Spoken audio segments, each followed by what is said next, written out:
नमस्कार दोस्तों, स्वागत है आपका हमारे चैनल पर फिर से एक बार नई कहानी के साथ। तो चलिए बिना समय गवाए कहानी को शुरू करते हैं। संध्या 21 वर्ष की हो चुकी थी और अब उसके माता-पिता उसकी शादी करना चाहते थे। इसीलिए संध्या की शादी खोजी जाने लगी। संध्या बहुत ही खूबसूरत और गुणवान लड़की थी, जिससे शादी करने के लिए कोई भी लड़के वाले आसानी से तैयार हो जाते। लेकिन संध्या अभी शादी नहीं करना चाहती थी।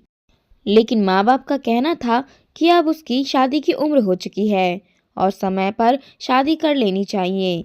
इसीलिए संध्या तैयार हो गई थी। संध्या को बचपन से ही कुछ धुंधली-धुंधली सी तस्वीरें दिखाई पड़ती थी और कुछ लोग और हल्की-हल्की सी आवाज़ भी सुनाई पड़ती थी सपनों में। लेकिन वह समझ नहीं पाई थी कि ये लोग कौन हैं और उसे कुछ भी याद नहीं आता था। पर ऐसा लगता था कि वह उसके जीवन से जुड़ी हुई कोई घटना है, जिसे कि बहुत याद करने पर भी उसे कुछ समझ में नहीं आता था। पर उन अनजान लोगों से उसका बहुत लगाव था, ऐसा उसे महसूस होता था। कई बार उसने अपने माता-पिता से इस बारे में पूछा और उनका भी कहना था, हमारे सारे अपने तो हमारे आसपास हैं, तुम्हें कोई वहम होता है। संध्या ने भी इसे अपना वहम मान लिया था और अब तो उसकी शादी खोजी जा रही थी। तो उसे नए जीवन में प्रवेश करना था। पर एक नए जीवन में प्रवेश करने की जो खुशी एक लड़की के मन में होती है, वह संध्या के मन में नहीं थी। पता नहीं क्यों उसे लग रहा था कि वह शादी नहीं करना चाहती, क्योंकि जहाँ उसकी शादी होगी वह लोग उसके अपने नहीं होंगे, उसके अपने कोई और हैं। पर उसे कुछ भी याद नहीं आता था और उसे भी लगता था कि यह सब कुछ उसका वहम है। इसीलिए उसने भी अब जिंदगी में आगे बढ़ने का फैसला कर लिया। कुछ दिनों के बाद आकाश, उसके पापा और सुधाकर जी संध्या को देखने के लिए आए। आकाश 23 वर्ष का खूबसूरत नौजवान था। लंबा, गोरा, चिट्टा, बिल्कुल किसी लड़की के सपनों के राजकुमार जैसा। आकाश के पिता सुधाकर की फर्नीचर की दुकान थी, शहर की सबसे बड़ी फर्नीचर की दुकान, और बहुत अच्छी खासी चलती थी। शहर के जाने माने लोगों में उनकी गिनती होती थी। इसीलिए संध्या के माता पिता चाहते थे कि संध्या यहाँ शादी करने के लिए तैयार हो जाए। ऐसी शादी दोबारा नहीं मिलेगी। और आकाश को देखते ही संध्या के माता पिता तो उसके रंग रूप पर मोहित हो गए थे। ऊपर से इकलौता बेटा, उसकी पूरी दुकान का इकलौता वारिस। इसीलिए धन संपत्ति के लिए कोई भी कुछ सोचना नहीं था। पूरी तरह से सेटल था आकाश। पर बस एक ही कमी थी, आकाश की माँ नहीं थी। लेकिन इतना कॉम्प्रोमाइज़ तो कोई ही कर सकता था। इसीलिए संध्या के माता पिता चाहते थे कि संध्या और आकाश की जल्दी से जल्दी शादी हो जाए। आकाश संध्या को देखते ही उसके रंग रूप में मोहित हो गया और उसने शादी के लिए हाँ कर दी। आकाश के पिता सुधाकर को भी संध्या बहुत पसंद आई। उन्होंने बोला, भाई साहब, हमें आपकी बेटी बहुत पसंद है। आप भी अपनी बेटी से उसकी पसंद के बारे में पूछ लीजिए और आप सोच समझकर शादी की डेट फाइनल कर लीजिए। अपनी बेटी से पूछकर कि उन्हें हमारा बेटा पसंद है या नहीं। संध्या के माता पिता बहुत खुश हुए और बोले, हाँ हाँ बिल्कुल, आपके बेटे को कोई देखकर भला नापसंद कर सकता है। इसमें संध्या से क्या पूछना। बस अब जल्दी से हम शादी की डेट फाइनल करते हैं और जल्दी से संध्या और आकाश की शादी करते हैं। संध्या वहीं बैठी हुई थी और वह एकाएक बोल पड़ी, नहीं पापा, मैं ये शादी नहीं कर सकती। चाहे कुछ भी हो जाए, मैं ये शादी नहीं कर सकती। यह शादी नहीं, एक पाप होगा। यह बोलते हुए संध्या रोती हुई अपने कमरे की तरफ भाग गई। किसी को कुछ समझ नहीं आया कि संध्या ऐसी बातें क्यों कर रही है और संध्या की माँ उसके पीछे दौड़ते हुए गई। संध्या के पिता ने आकाश और उसके पिता सुधाकर से बोला, वह शादी की बात सुनकर लगता है थोड़ा घबरा गई है, इसीलिए ऐसा व्यवहार कर रही है। कोई बात नहीं, अभी उसकी माँ उसे समझा देगी। आप लोग परेशान मत होइए, हमारी बेटी बहुत ही समझदार है। आकाश और सुधाकर को भी लगा कि शायद संध्या शादी की बात सुनकर घबरा गई है, इसीलिए वह लोग भी बोले, ठीक है, अभी आप संध्या को आराम करने दीजिए और हम कल इस बारे में बात करते हैं।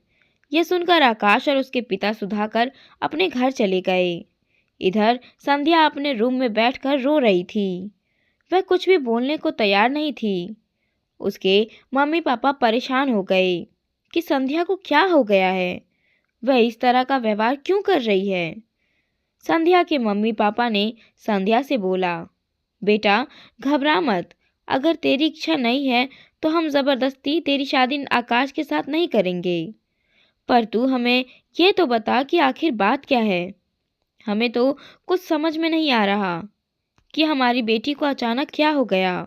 अभी तक तू ठीक ठाक थी, हमें बहुत घबराहट हो रही है बेटी, तू हमें बता आखिर बात क्या है, और हम तुमसे वादा करते हैं कि तुम्हारी मर्जी के बिना कुछ भी नहीं होगा, कोई ज़बरदस्ती नहीं होगी। संध्या अपनी मम्मी के गले लगाकर रोने लगी और बोली, मम्मी मैं आकाश से शादी नहीं कर सकती, ये बहुत बड़ा पाप होगा।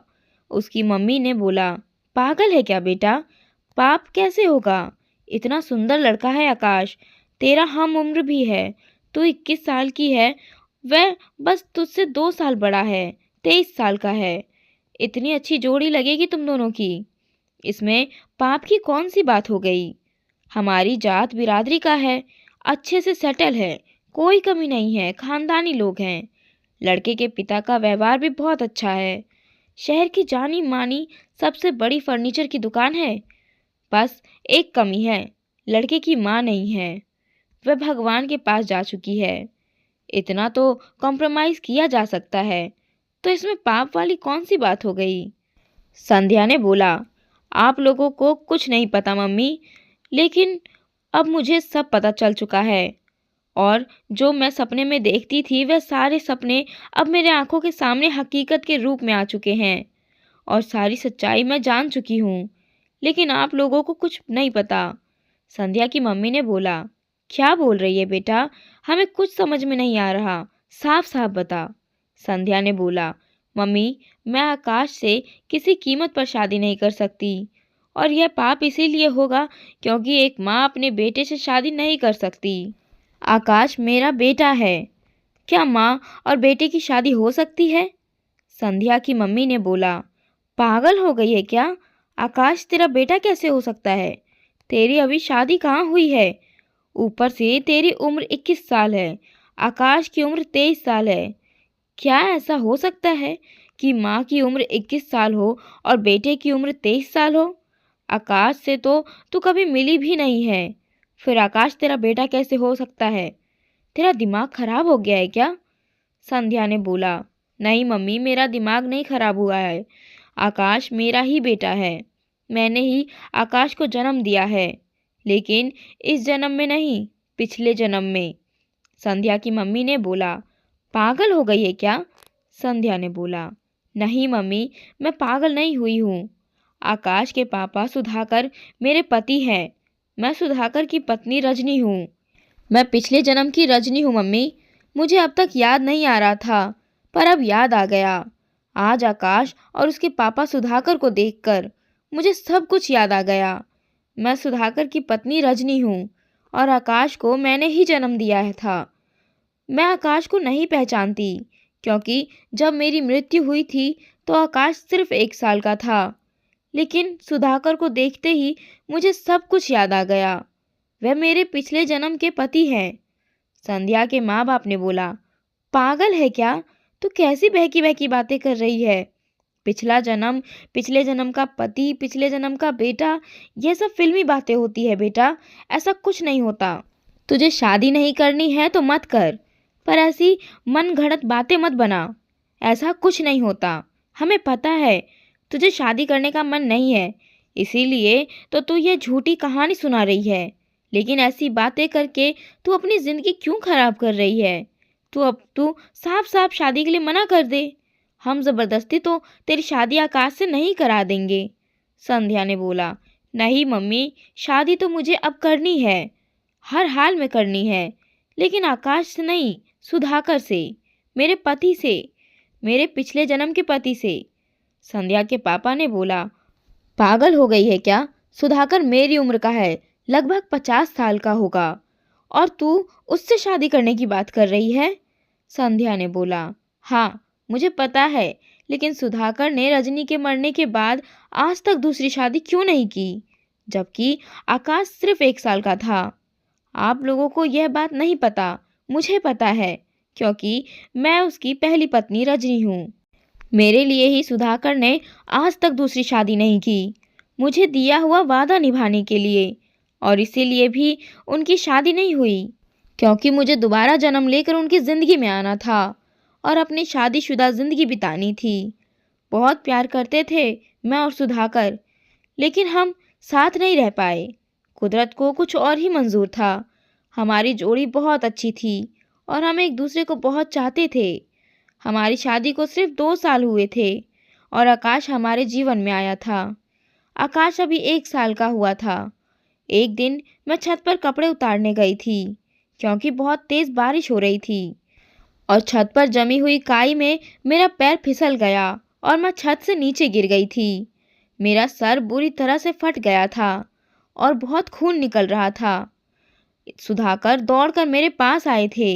आकाश उनकी गोदी में था। सुधाकर ने मेरा सर अपने हाथों में लिया था और मुझसे बोल रहे थे, मैं तुम्हें अभी डॉक्टर के पास ले चलता हूँ, तुम्हें कुछ भी नहीं होगा।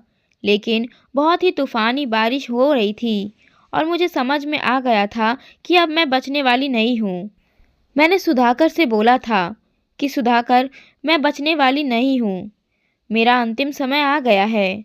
सुधाकर, मैं तुम्हारे साथ अपनी ज़िंदगी बिताना चाहती थी, एक अच्छा परिवार बनाना चाहती थी, लेकिन ईश्वर को कुछ और मंजूर था।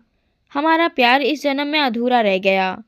मैं तुम्हारे साथ अपनी शादीशुदा ज़िंदगी जी नहीं पाई, लेकिन मैं अपनी निशानी आकाश को तुम्हारे पास छोड़कर जा रही हूँ। तुम इसका ख्याल रखना। सुधाकर, बहुत प्यार करती हूँ मैं आकाश को। इसकी ज़िंदगी में कभी सौतेली माँ मत लाना, नहीं तो मेरे बेटे की ज़िंदगी नर्क हो जाएगी। कुछ भी करना, आकाश को सौतेली माँ के हाथ मत डालना।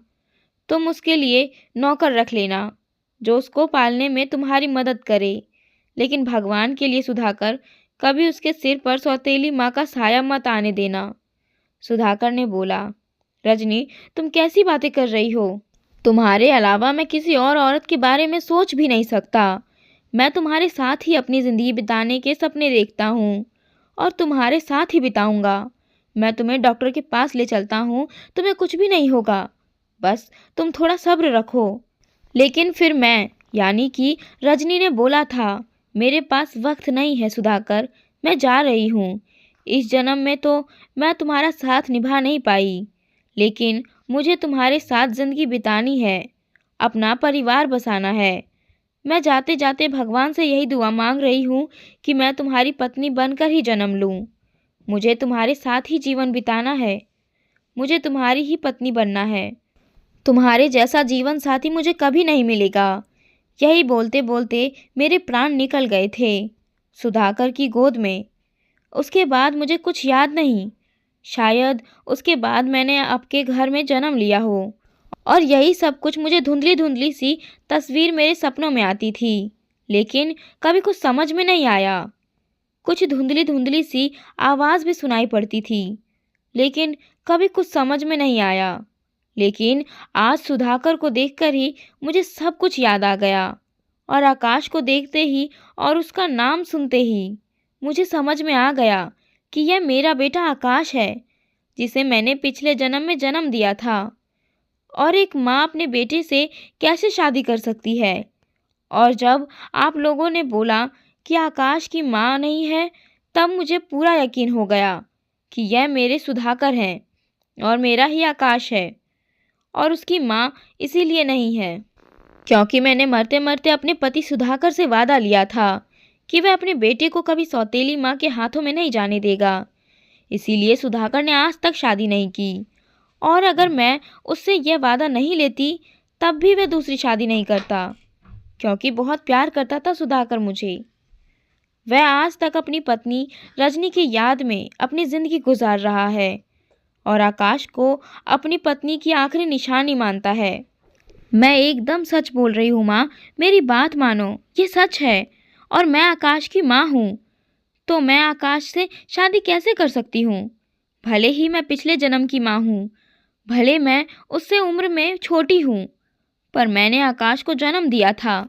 संध्या की मम्मी पापा को संध्या की बातों पर यकीन नहीं हो रहा था और उनकी कुछ भी समझ में नहीं आ रहा था कि वह क्या करे। उन्होंने अपना सर पकड़ लिया और बोला, यह तुमने हमें किस परिस्थिति में डालकर खड़ा कर दिया बेटा? हमारी तो कुछ समझ में नहीं आ रहा। हम तुम्हारी शादी सुधाकर से कैसे कर सकते हैं? एक वृद्ध व्यक्ति से शादी, एक 50 साल के व्यक्ति से शादी? तुम हमारी इकलौती बेटी हो, ऐसा कभी नहीं हो सकता। भले तुम्हारी बात सच हो, पर वह पिछले जन्म की बात थी। ठीक है, तुम आकाश से शादी मत करो, हम तुम्हारे लिए कोई और रिश्ता ढूंढ लेंगे, लेकिन सुधाकर से तो हम तुम्हारी शादी कभी नहीं करेंगे। तुम पिछले जन्म की बातों को पिछले जन्म में ही छोड़ दो। इस जन्म में तुम हमारी बेटी हो, हमारी जिम्मेदारी हो। हमारे बारे में भी तो सोचो।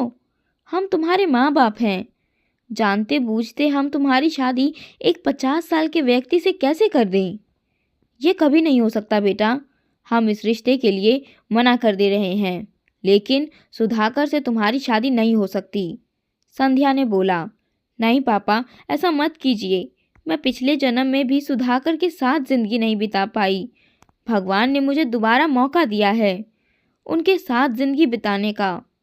सुधाकर ने भी मेरे साथ जिंदगी नहीं बिताई, पर वह आज तक भी मुझसे प्यार करते हैं। भगवान ने मुझे दोबारा उनकी ज़िंदगी में भेजा है, तो हमें साथ रहने दीजिए। पता नहीं फिर हमारा मिलन कब होगा। आप खुद ही सोचिए, अगर ईश्वर ये नहीं चाहते तो सुधाकर और आकाश को ही हमारे घर रिश्ते के लिए क्यों भेजते?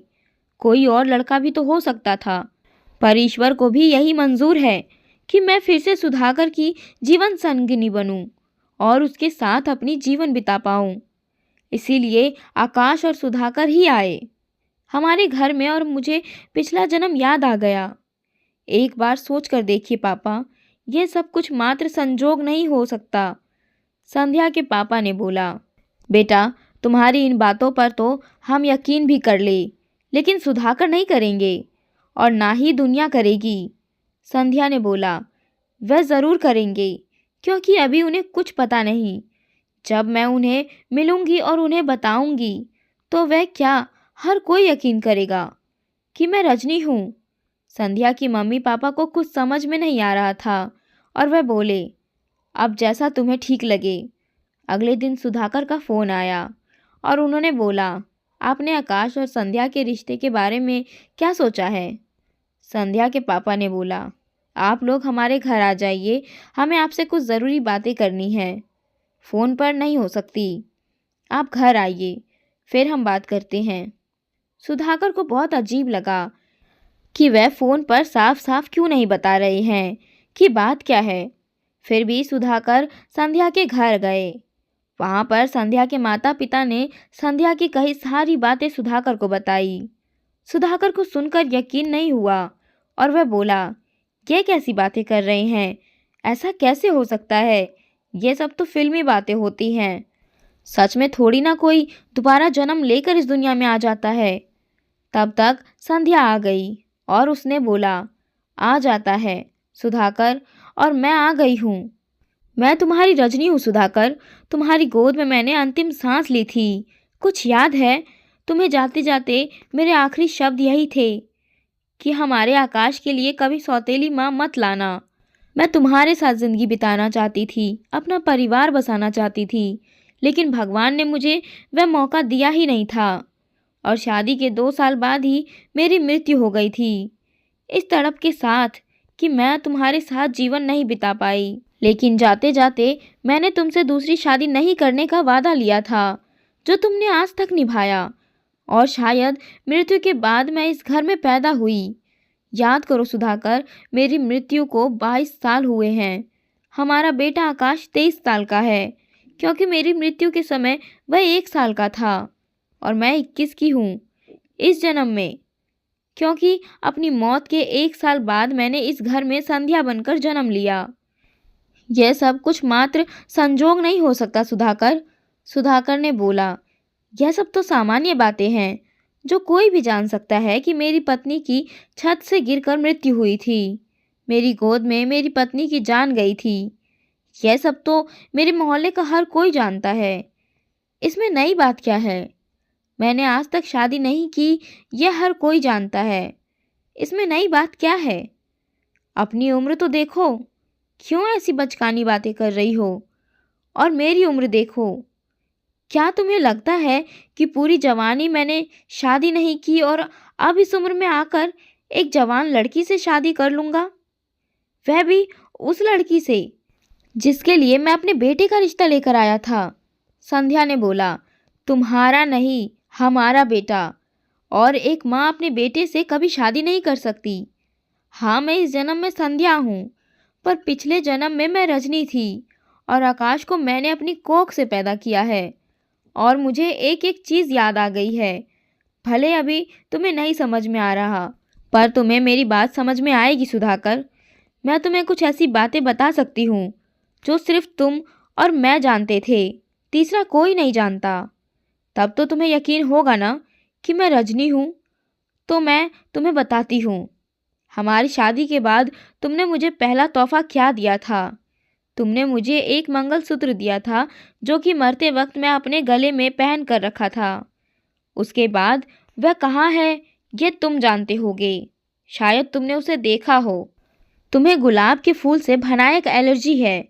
अगर गुलाब की खुशबू तुम्हारे नाक में चली जाती है तो तुम्हें लगभग 10 दिनों तक कोई और खुशबू नहीं आती। क्या ये बात हर कोई जानता है? तुम्हारे घर में एक खानदानी तिजोरी है जो कि 3 चाबियों से खुलता है और उसकी 3 चाबियों में से एक घर में, एक तुम्हारी दुकान में और एक तुम्हारे गले में पहने हुए लॉकेट में रहती है। क्या ये बात हर कोई जानता है? तुम हर महीने अपनी कमाई में से 5% गरीबों को गुप्त दान कर देते हो, जो कोई नहीं जानता। सिर्फ तुम्हारी पत्नी रजनी जानती थी और अब मैं जानती हूँ, क्योंकि सुधाकर को अभी भी यकीन नहीं हो रहा था और उसने बोला, हाँ ठीक है, तुमने कई बातें बताई, लेकिन यह कोई असंभव बातें नहीं है। कोई भी जान सकता है कोशिश करने पर। तो मैं कैसे मान लूँ कि तुम ही रजनी हो? ठीक है, तुम्हें मेरे बेटे आकाश से शादी नहीं करनी है, मत करो। लेकिन यह बोल कर कि तुम रजनी हो, मैं तुम्हें रजनी की जगह नहीं दे सकता, वह भी इस उम्र में, और तुमसे शादी तो कभी नहीं कर सकता। कहकर सुधाकर जाने लगा तो संध्या ने बोला, हाँ, ये बातें कोई भी जान सकता है थोड़ी कोशिश करने पर। और तुम्हारे पीठ पर एक बहुत बड़ा तिल है जिस पर एक बार मेरा नाखून लग गया था और बहुत खून निकला था उससे। यह बात तो हर कोई नहीं जान सकता ना। और तुमने एक बार मुझे एक लाल रंग की बनारसी साड़ी लाकर दी थी जो कि बहुत ही ज़्यादा खूबसूरत थी और जिसमें असली सोने और चांदी के तारों से काम किया गया था। और मैंने बोला था, बहुत खूबसूरत साड़ी है और मुझे मेरी बहू के लिए भी ठीक ऐसी ही साड़ी चाहिए। और तुमने बोला था, हाँ हाँ बिल्कुल, तुम्हारी बहू के लिए इससे भी भारी साड़ी लेंगे, पहले उसका समय तो आने दो। और हम दोनों हंसने लगे थे। वह मेरी फेवरेट साड़ी थी जो कि अक्सर हर तीज त्यौहार पर मैं पहना करती थी और शायद आज भी तुमने संभाल कर रखी होगी, क्योंकि मेरी अलमारी में वह सबसे ऊपर रखी रहती थी। आखिर मेरी फेवरेट थी। यह बात भी हर कोई जानता है क्या? कितना समय बीत चुका है सुधाकर? हो सकता है बहुत कुछ बदल चुका हो तुम्हारे घर में और तुम्हारी दुकान में और तुम्हारी ज़िंदगी में भी, लेकिन मेरे समय में जो कुछ भी था, जैसा भी था, वह सब मुझे बिल्कुल ठीक वैसे ही आज भी याद है। तुम्हारी दुकान कैसी थी, तुम्हारा घर कैसा था। अपने हाथों से उस घर को मैंने सजाया था। अपनी शादी के बाद 2 ही साल तो बिताए थे हमने साथ कि मैं ये इस दुनिया को छोड़कर चली गई, लेकिन उन 2 सालों में मैंने बहुत अच्छी ज़िंदगी को जिया था। और उस वक्त तुम्हारा घर, तुम्हारी दुकान, तुम्हारी ज़िंदगी जो कुछ जैसी थी, उसके बारे में मैं तुम्हें एक एक बात बता सकती हूँ। अब संध्या की बातों पर सुधाकर को थोड़ी हैरानी हो रही थी, क्योंकि उसने कुछ ऐसी बातें बताई जो सिर्फ और सिर्फ रजनी को पता थी। और सुधाकर हैरानी से संध्या की ओर देख रहा था। तभी संध्या ने बोला, आकाश को जन्म देने के बाद जब तुमने पहली बार आकाश को अपने गोद में लिया था तो तुम्हारे पहले शब्द यही थे, रजनी, तुमने आज मुझे मेरी ज़िंदगी का सबसे अनमोल तोहफा दिया है। उस वक्त अस्पताल के कमरे में बस तुम और मैं थे। कुछ याद आया? आकाश की डिलीवरी के वक्त मुझे बहुत ज़्यादा दर्द हो रहा था और तुम चाहते थे कि मैं ऑपरेशन करवा लूं, लेकिन मैंने कहा था नहीं, मैं ऑपरेशन नहीं करवाऊंगी, कहीं इससे बच्चे को कोई नुकसान ना हो। और मैंने बहुत दर्द सहकर आकाश को सामान्य तरीके से जन्म दिया था। ठीक रात के 2:48 पर आकाश हमारी गोद में आया था। याद है ना सुधाकर? जन्म के वक्त आकाश का वजन 3 किलो 200 ग्राम था। अब तो सुधाकर को यही सारी बातें सुनकर यकीन हो गया कि वह रजनी ही है। सुधाकर ने बोला, मैं मान गया कि तुम मेरी रजनी ही हो। तुम संध्या नहीं हो, तुम आकाश की माँ रजनी हो। लेकिन फिर भी हमारी शादी नहीं हो सकती। ये समाज क्या कहेगा कि एक बूढ़े ने झूठी कहानी पढ़कर एक जवान लड़की से शादी कर ली। हमारा बेटा आकाश क्या कहेगा? आकाश का पता नहीं कब से आकर सुधाकर के पीछे खड़ा था और उसने रजनी की सारी बातें सुन ली थी। आकाश ने बोला, पापा, मुझे कुछ नहीं पता मेरी माँ कैसी थी, क्योंकि मैं बहुत छोटा था। तभी माँ गुजर चुकी थी। मैंने सिर्फ उनकी तस्वीर देखी थी, लेकिन आज संध्या जी की बातें सुनकर मुझे यकीन हो गया कि यही मेरी मम्मी होगी। हमें नहीं पता था, इसीलिए हम यहाँ रिश्ता लेकर आ गए। ना ही इन्हें पता था, क्योंकि इस जन्म में वह मेरी हम उम्र है। लेकिन उनकी सारी बातें मैंने सुनी और मुझे यकीन हो गया कि यह मेरे पिछले जन्म की माँ रजनी है। उन्होंने मुझे जन्म दिया। दुनिया को जो बोलना है बोलने दीजिए। पापा, पूरी ज़िंदगी आपने अकेले गुजारी है और मैंने बिना माँ के। अब मुझे मेरी माँ का साथ चाहिए और आपको भी आपकी जीवन संगिनी का साथ मिलना ही चाहिए, जिसको दिए वादे के लिए आपने आज तक दूसरी शादी नहीं की। वह दूसरा जन्म लेकर आपके लिए आ गई है। भगवान को भी आप लोगों के ऊपर तरस आ गया, इसीलिए तो उन्होंने दोबारा जन्म देकर आपके जीवन संगिनी को दोबारा आपके जीवन में भेज दिया। सच कह रही है संध्या जी, या फिर मेरी माँ। यह एकमात्र संजोग नहीं हो सकता कि हम रिश्ता लेकर इसी घर में आए। आपका और माँ का पुनर्मिलन होना था, इसीलिए हम इस घर में आए। कारण भले ही मैं बना, लेकिन यहाँ पर आना आपके और आपकी पिछले जन्म की जीवन संगिनी रजनी जी के मिलन के लिए था, जो कि आपके मिलन के लिए ईश्वर का बनाया हुआ रास्ता था। यह ईश्वर का रचा हुआ एक खेल था, जिसमें आप लोगों का पुनर्मिलन लिखा हुआ था। दुनिया को जो बोलना है बोलने दीजिए। दुनिया के लिए आप अपनी खुशियों को त्याग क्यों करेंगे? आप दोनों की शादी ज़रूर होगी। आपका बेटा करवाएगा आप दोनों की शादी।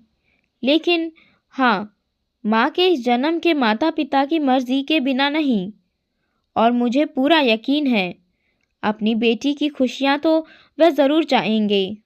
इतना कुछ सुनने के बाद तो शायद उन्हें भी यकीन हो ही गया होगा कि उनकी बेटी सच बोल रही है और पिछले जन्म में जो उनको मिलन नहीं हो पाया, जिस परिवार का प्यार वह भोग नहीं पाई, जिस बच्चे को जन्म देने के बाद उसे प्यार नहीं कर पाई, उसका लालन पालन नहीं कर पाई, उसके माता पिता कभी नहीं चाहेंगे कि इस जन्म में भी उन्हें वह सब कुछ ना मिले, जबकि सब कुछ उनके सामने है। सारी बातें सुनकर अब संध्या के माता पिता भी क्या करते? उन्हें भी अब पूरी तरह से यकीन ही हो गया था कि संध्या रजनी का पुनर्जन्म है और यह ईश्वर का फैसला है। आखिरकार वे लोग भी शादी के लिए मान गए।